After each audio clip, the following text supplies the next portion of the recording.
மக்கள் தேமுதிக அமைப்பை சேர்ந்த சந்திரகுமார் இருக்கிறார். ஈரோடு கிழக்கு தொகுதி சட்டமன்ற வேட்பாளர். இவரிடம் பேசலாம்.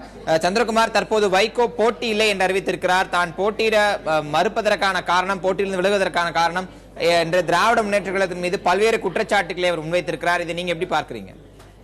சார், இதை நான் ஆரம்பத்திலிருந்தே சொல்லிட்டு வரேன். நான் தேமுதிக பொழுது சொல்லிட்டு வரேன். இவர் அண்ணா திமுகவிற்கு பிடாமையாக செயல்படுகிறார். ஆச்சுங்களா? ஜெயலலிதா அவர்களுக்கு விழக்கூடிய, அவருக்கு எதிராக, ஜெயலலிதா அவர்களுக்கு எதிராக விழக்கூடிய எதிர்ப்பு வாக்குகளை பிரித்து மீண்டும் ஜெயலலிதாவை ஆட்சியில் அமர வைக்கின்ற என்கின்ற நோக்கம் தான் அவருக்கு இருக்கிறது ஒழிய வேறு எந்த நோக்கமும் கிடையாது. அதனாலதான் இப்ப பாத்தீங்கன்னா இப்பொழுது இந்த மாதிரி சூழ்நிலையில, அதாவது ஒரு தலைவரா இருக்கிறவரு மனு எடுத்துக்கிட்டு அந்த ஆபீஸுக்கு போறாரு. போய் மனு கொடுக்கறதுன்னு சொல்லிட்டு தான் போறாரு. போயிட்டு வேற ஒருத்தர் மாற்று வேட்பாளர் அவரை நாமினேட் பண்ண வச்சு வெளியே பத்திரிகைகளுக்கு பேட்டி கொடுக்கிறார்.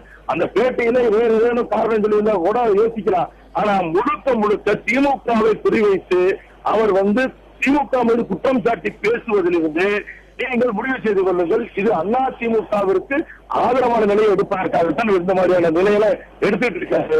அதனால இன்னொன்று, இவருடைய வாக்கு வங்கி என்பதெல்லாம் வைகோ அவர்களுக்கு எதுவுமே கிடையாது.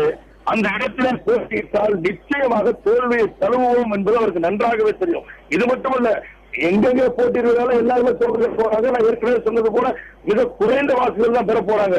அதனால அந்த பயம்தான் இன்றைக்கு பாத்தீங்கன்னாக்கா வந்துருச்சு. பயம் என்பது ஒரு பக்கம் இருந்தால் கூட மற்றொரு விஷயம் என்னன்னு கேட்டீங்கன்னா, வைகோ அவர்கள் எடுத்திருக்கின்ற இந்த நிலைப்பாட்டை ஒட்டி நான் பார்க்கின்ற ஒரே பார்வை, அதிமுகவுக்கு ஆதரவாக இல்லை நாங்கள் மாற்று என்று சொல்வது நிச்சயமாக அவர் சொல்வது பொய்யான செய்தி என்பதை நாட்டு மக்களுக்கு இந்த செயல் மூலம் நிரூபித்திருக்கிறார்.